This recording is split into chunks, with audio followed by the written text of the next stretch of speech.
चलो अब देखते हैं क्वेश्चन नंबर 5। यहां हमारे पास है the largest number which divides 70 and 125 leaving remainders 5 and 8 respectively. ठीक है, तो यहां पर आपको एक ये चीज पता होनी चाहिए, dividend is equal to divisor into quotient plus remainder, ये होता है राइट। तो ये वाला जो रिलेशन है वो हम यहां इन नंबर्स के लिए लगाते हैं। अब लेट्स से ये जो लार्जेस्ट नंबर है ना, that largest number is m। Largest number की वैल्यू अभी m मान लो आप, तो 70 को m से डिवाइड करोगे तो रिमाइंडर बचेगा 5। तो यहां पे डिविडेंड हो जाएगा 70, डिवाइजर है m। 70 को m से डिवाइड किया तो कुछ तो क्वोशिएंट आएगा और रिमाइंडर कितना बचेगा, 5 बचेगा।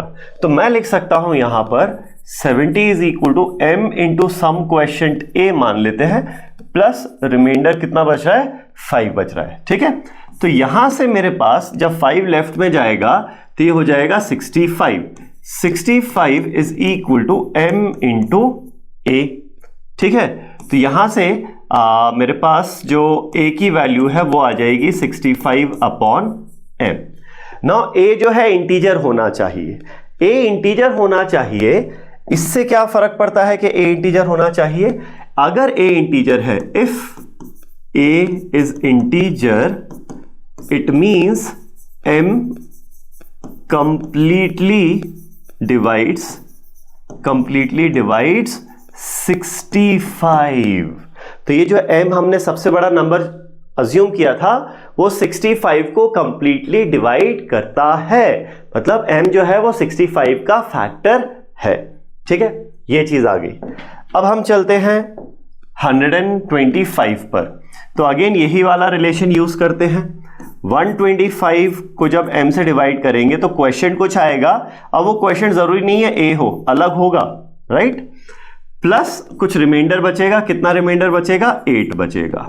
तो यहां से मेरे पास आएगा 8 लेफ्ट में जाएगा 125, ये 125 होना है।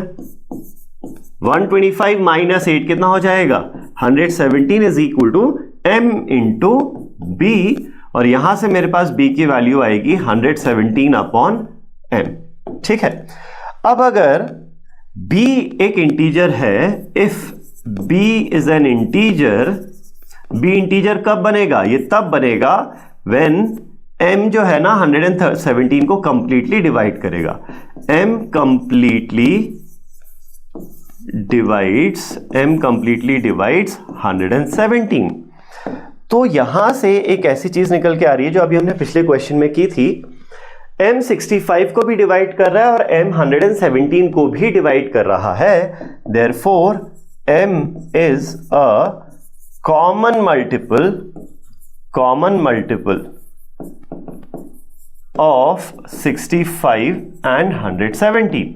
m जो है 65 और 117 का कॉमन मल्टीपल है और मुझे चाहिए largest possible value of m। तो m की लार्जेस्ट पॉसिबल वैल्यू क्या हो जाएगी, फिर ये हो जाएगी highest common factor of 65 and 117।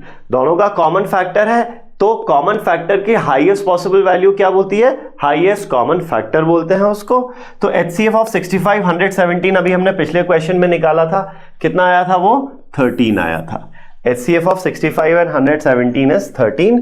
तो यहां पर m की वैल्यू तुम्हारी आ जाती है 13। Option A is the correct answer over here. ठीक है, थैंक यू।